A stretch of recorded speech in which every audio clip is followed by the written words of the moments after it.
এই রাস্তা দিয়ে পাকিস্তান থেকে নাতি প্রতি শ্রদ্ধা চলতেছে, তারপরও কোনো নিষেধ করছি না। প্রেস টিভি দর্শকদের জানাচ্ছি আন্তরিক শুভেচ্ছা ও অভিনন্দন। শুরু করছি এখনকার সংবাদ শিরোনাম। জমি সংক্রান্ত বিরোধকে কেন্দ্র করে ময়মনসিংহের মুক্তাগাছায় স্থানীয় রাজনীতিতে উত্তেজনা ছড়িয়ে পড়েছে। এই ঘটনায় বিএনপি কর্মীকে আওয়ামী লীগার সাজিয়ে একটি আলেম পরিবারকে হেয় করার চেষ্টা করা হচ্ছে বলে অভিযোগ উঠেছে। আমি শায়লা চৌধুরী, প্রেস টিভির পক্ষ থেকে খবরটি পাঠ করছি। ময়মনসিংহের মুক্তাগাছায় একটি গ্রাম্য জমি বিরোধকে কেন্দ্র করে স্থানীয় রাজনীতিতে উত্তেজনা ছড়িয়ে পড়েছে। জানা গেছে, মুক্তাগাছা উপজেলার সদাশিববাড়ি গ্রামের বাসিন্দা হাজী আব্দুল বারেকের সঙ্গে জমির উপর দিয়ে চলাচলের রাস্তা নিয়ে প্রতিবেশী মফিজ উদ্দিনের বিরোধ চলছিল। এই বিরোধ নিষ্পত্তির জন্য স্থানীয়ভাবে সালিশের মাধ্যমে একটি সমঝোতাও হয়েছিল। তবে এরপরই শুরু হয় রাজনৈতিক রং লাগিয়ে অপপ্রচার। এই সাইদুল দুসম্পর্কে আমার ভাতিজা হয়, এরা আমার দুসম্পর্কে ভাই হয়। আমার নাম মোহাম্মদ আমজাদ হোসেন। হ্যাঁ, আমি এই গ্রামেরই। যখন উনকা জমিটার উপরে মাটি ভরাট করে আর কি, তখন আমরা বেশ কয়েকজন লোক এখানে গেছিলাম বা আমাকে ডেকে নিয়েছিল। নেওয়ার পরে আমরা জিনিসটা দেখলাম। দেখার পরে আমার বিবেকে বাজলো যে সাইদুলে ডাক দিলাম যে সাইদুল শোনো, তুমি যে এখানে বাড়ি করতেছ, বাড়ি করার আগে কিন্তু তোমার রাস্তার প্রয়োজন। এটা কিন্তু মানে তোমার 100% যে রাস্তা তোমার লাগবে, এটা বাড়িটা হলো পরে, আগে রাস্তা। তো সাইদুল আমার বললো যে রাস্তার চিন্তা তোমাদের করতে হবে না, রাস্তা হয়ে যাবে। তারপরে আমি বললাম যে রাস্তা হয়ে যাবে, তো এটা তো এখন বলতেছো, তারপর তো হয়তো রাস্তা কেউ নাও দিতে পারে, যেহেতু এটা কোনো পারিবারিক মানে সরকারি কোনো রাস্তা না, জার্জির পারিবারিক রাস্তা, জার্জির কাজের জন্য তৈরি করছে। একটা বাতর ছিল, হয়তো আরেকজনে লিজে নিচে গা নিয়ে বাতর ভেঙে লাইছে, ওই দিক দিয়ে জিনিসপত্র নেওয়া আনা করছে। কিন্তু ওইটা হইলো তাদের পারিবারিক রাস্তা, আলেম ওলামায় লোকেরা এদের হয়তো ওই রাস্তা দিয়ে মানে রাস্তা দেয় না বা দিব না। তখন আমরা বারবারই বললাম, বলার পরে সাইদুল এক কথাই বললো যে রাস্তার চিন্তা তোমাদের করতে হবে না, রাস্তার বিষয়টা আমরা বুঝবো। তো আচ্ছা, তোমরা যদি বুঝো তাহলে করো, বাড়ি করো। এটা তো আর আমাদের সাধারণ মানুষের কোনো কাজ না। এটা কারণে দীর্ঘদিনের আজকে না, এটা সারা জীবনে তোমাদের এখানে থাকতে হবে। তাহলে তোমাদের রাস্তাটা হলো মেইন, রাস্তাটা আগে তৈরি করো। তখন আমার বললো যে আমি বাবুল ভাইয়ের কাছে বলছি, জহিরুল ইসলাম বাবুল, যেটা এই জমির মালিক সরাফউদ্দিন, ওই জমিনের মালিক হইলো ওই বারেক সাহেব, ওই জমিনের মালিক হইলো মফিজ সাহেব।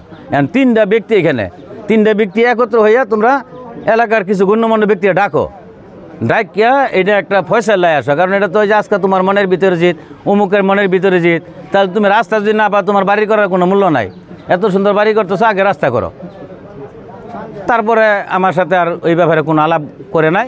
2-3 বছর আগেও একদিন বারেকে বলল যে তুমি বাড়ি করবা, বিনিময় করে ফেলাও। তারপরে আমি বললাম যে বিনিময় করবো, আমার নিয়ত হইল ফুলাফান্ডে বাড়ি করে দেবো, তখন আমি কীভাবে বিনিময়টা করি।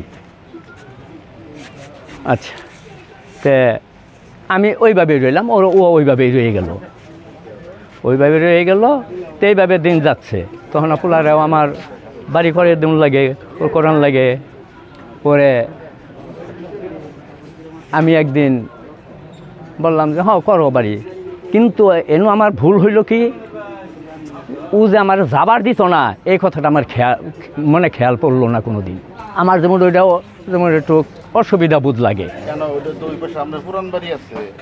আমার হ্যাঁ পুরান বাড়ি ওই পাশে আছে, আমার পুরান বাড়ি আছে। এই পাশে আমারে ওই বাসদারটা যে ওইটা সহ এইভাবে দিব, এইভাবে ওই যে এইটা ঠিক করিয়া, আর ওইটা এইভাবে এইভাবে দিব। তা আমি এও কথার পরিপ্রেক্ষিতে বললাম যে না সোজা দাও, না সোজা দিব না, তুমি রাজি আছো? যে আমি তোমাকে রাজি না। আচ্ছা, এইখানে এই তৈরি রইল। 3 মাস যাবত বাড়ি করছেন, তাই তো? হ্যাঁ। বাড়ি করার আগে কি আপনার রাস্তা ছিল ওই দিক দিয়ে, না কোন দিক দিয়ে মালপত্র কোন দিক দিয়ে নিছেন? মালপত্র নিছি যে এই রাস্তাটা দিয়া, এই রাস্তা দিয়া। বাড়ি সাহেব রাস্তা দিয়ে না, পরবর্তীতে ভ্যানাটা কি আগে ছিল না পরে? করে দিছে, পরে দিছে। না ওই যাওয়ার আগে মানে বাড়ি করে হারার সময় দিছে আর কি। আপনাকে বক্তব্য বললো যে বাড়ি করার সময় বেড়া দিছে, হ্যাঁ ওনারা বলতেছে বাড়ি করার আগেই বেড়া ছিল, বেড়া দিছে। এই তো জিনিসটা না, এটাই তো বাড়ি করার আগে দেয় নাই, বাড়ি করার সময়ই দিছে। বাড়ি করার সময় হ্যাঁ দিছে। আচ্ছা, তখন আপনার সচেতন হওয়া উচিত ছিল। আর দ্বিতীয় হ্যাঁ। কথা বলি, এখানে আপনি ওই এদেরকে কোনো হুমকি দিচ্ছেন কি না? না, রক কেটে হালাবো, ওই যে এটা আমি বলি না, এই যে সামনাসামনি আছে বলুক। হ্যাঁ বলতে হ্যাঁ আমরা কথা আপনারা বললে মানে এলাকাবাসী বলতে হবে। হ্যাঁ, এদেরকে কোনো হুমকি দিচ্ছেন যে রক কেটে হালাবো, না কিছু করবো? না, এর ছেলেরা থাকে কোথায়? এর দুইটা ছেলে আছে, দুইটা ছেলে না? হ্যাঁ। ফারুক সাহেব? হ্যাঁ। ছেলেরা থাকে কোথায়? ঢাকা থাকে। ঢাকা থাকে। এরা কি রাজনীতির সাথে জড়িত? না রাজনীতির সাথে জড়িত না, এর ছেলে দুটো কি করে? একটা মুফতি আর একটা হাফেজ, হাফেজ। অর্থাৎ শিক্ষকতা করে, আলেম। আলেম। একজন ইমামতি করে, হ্যাঁ। মাদ্রাসা পড়ায়। হ্যাঁ। অর্থাৎ ধর্মীয় লাইনে এরা, হ্যাঁ, ধর্মীয় লাইনে। রাজনীতির সাথে জড়িত না। আচ্ছা, ইতিমধ্যে আমরা দেখলাম ফেসবুকে বা ইয়ে রাজনৈতিক প্রভাব খাটাইছে বা আওয়ামী লীগ প্রভাব খাটাইছে, এই জাতীয় একটা বক্তব্য আপনাদের পক্ষ থেকে দেওয়া হয়েছে। এই ব্যাপারে আপনার বক্তব্য কি? ওনারা এটা- আওয়ামী লীগ করে, আওয়ামী লীগের সন্ত্রাসী, এই ব্যাপারে আপনারা বলেন। বলেন এই কি না, এর তো সন্ত্রাসীও না, কোনো এই দলও করে নাই। রাজনীতি করে না, না সন্ত্রাসী না? না, আচ্ছা, কিন্তু আপনাদের পক্ষে বলা হয়েছে এই ব্যাপারে আপনি বলতে, আপনার কে বলছে আপনাদের পক্ষের লোকেরা সন্ত্রাসী বা এটা তো আমি তো জানি না, এখন শুনে। নাজিম সরকার ওনার নাতি, আচ্ছা ফেসবুক ইউটিউব। আচ্ছা, রাখেন। আমি তো ওগুলো জানি না, আমি ওনাও জানি না। আপনার পক্ষ থেকে বা আপনার পক্ষ অবলম্বনে আপনার পক্ষ অবলম্বনে কেউ বা কেউ দিছে। এই জিনিসটা কি? উনি তো বললো রাজনীতির সাথে উনি জড়িত না, উনি আমাদের বিএনপি সদস্য। আজকে 1900 রাখেন, আপনার বক্তব্য। আচ্ছা, তাহলে উনি রাজনীতির সাথে জড়িত না? না। ওনার ছেলেরা আলেম, হ্যাঁ, স্থানীয়ভাবে ওনারা ছেলে দুটা থাকে বাইরে বাইরে। ঢাকায় থাকে। হ্যাঁ, শিক্ষাগত পেশা বা পেশা। উন্নতি করে। হ্যাঁ হ্যাঁ, এই তার ছেলে দুটা ভালো তো নিঃসন্দেহে, ছেলে ভালো, হ্যাঁ? ছেলেরা ভালো। অভিযোগ উঠেছে মফিজ উদ্দিনের ছেলে সাইদুল ইসলাম, যিনি একসময় ঢাকায় শ্রমিক লীগের রাজনীতির সঙ্গে জড়িত ছিলেন, গত 5 আগস্ট পরবর্তী সময় তিনি ঢাকা থেকে পালিয়ে এসে নিজেকে এলাকায় বিএনপি কর্মী হিসেবে পরিচয় দিয়ে প্রভাব বিস্তারের চেষ্টা চালাচ্ছে, যার প্রমাণ হিসেবে হাজী আব্দুল বারেকের পরিবারের বিরুদ্ধে মিথ্যা অপপ্রচার চালাচ্ছেন। হাজী আব্দুল বারেক নিজে একজন সক্রিয় বিএনপি কর্মী এবং এলাকায় বিএনপি অফিসের জন্য জমি দিয়েছেন, তাকে আওয়ামী লীগ কর্মী হিসেবে দাবি করে অপপ্রচার চালানো হচ্ছে। বিরোধের মূল কারণ হিসেবে জানা যায়, হাজী আব্দুল বারেকের 2 একর জমির মাঝখানে মফিজ উদ্দিনের 2 কাঠা জমি ছিল। মফিজ উদ্দিন যখন সেই জমিতে বাড়ি নির্মাণ শুরু করেন, তখন এলাকাবাসী তাকে রাস্তার ব্যাপারে জিজ্ঞাসা করলে তিনি বলেন বারেকের জমির উপর দিয়ে তার চলাচলের প্রয়োজন নেই, কিন্তু পরে তিনি স্থানীয় শরাফতের জমির আইল দিয়ে যাতায়াত শুরু করেন।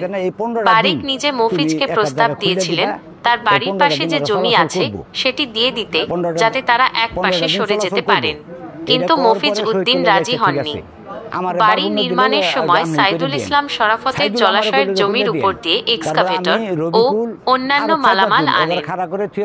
এলাকাবাসী তখন বাড়ি তৈরির পর যাতায়াতের রাস্তা নিয়ে প্রশ্ন করলে সাইদুল বলেন বারেকের জমির উপর দিয়ে তার যেতে হবে না, প্রয়োজনে তিনি নিজেই রাস্তা তৈরি করে নেবেন। বাড়ি তৈরির কয়েকদিন পর শরাফত তার জমির আইল কেটে ফেলেন, ফলে সাইদুলের যাতায়াতে অসুবিধা হয়। এই ঘটনাকে কেন্দ্র করে ফেসবুক, ইউটিউব এবং বিভিন্ন পত্রিকায় আলেম পরিবারের বিরুদ্ধে অপপ্রচার চালানো হচ্ছে। মফিজ উদ্দিনের ছেলে আরিফ সরকার এবং নাতি নাদিম সরকার মূলত এই অপপ্রচারগুলো চালিয়েছে বলে জানা যায়। স্থানীয় বিএনপি নেতারা এই অপপ্রচারের নিন্দা জানিয়েছেন। তারা বলছেন সাইদুল ইসলাম রাজনৈতিক উদ্দেশ্যপ্রণোদিতভাবে এই অপপ্রচার চালাচ্ছেন।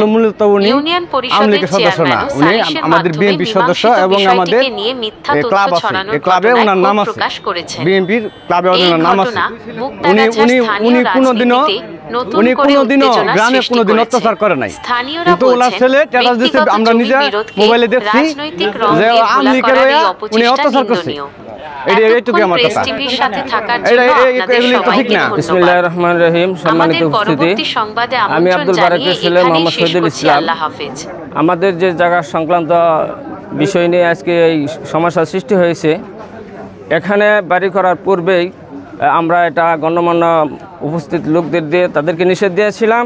তারা এই নিষেধকে অমান্য করে, বাট আমাদের হাত পা বাইরে ভেঙে ফেলবে, জায়গা রাস্তা দিবতে নেবে, এই ধরনের বক্তব্য দেওয়ার পরে আমরা এটা বাড়ি করার পূর্বে কি এই বেড়াটা দিয়েছি।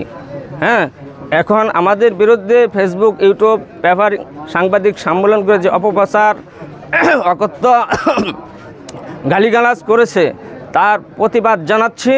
বাট সাথে সাথে তাদের এই অকথ্য অশালীন আচরণে আমরা চরম নিরাপত্তাহীনতায় ভুগছি। আমি সাংবাদিক ভাইদের দৃষ্টি আকর্ষণ করছি, সাথে সাথে প্রশাসনের দৃষ্টি আকর্ষণ করছি, তারা যেন আমাদের প্রতি সুদৃষ্টি কামনা করে, এই বলে আমি আমার বক্তব্য শেষ করছি। আসসালামু আলাইকুম রহমতুল্লাহ।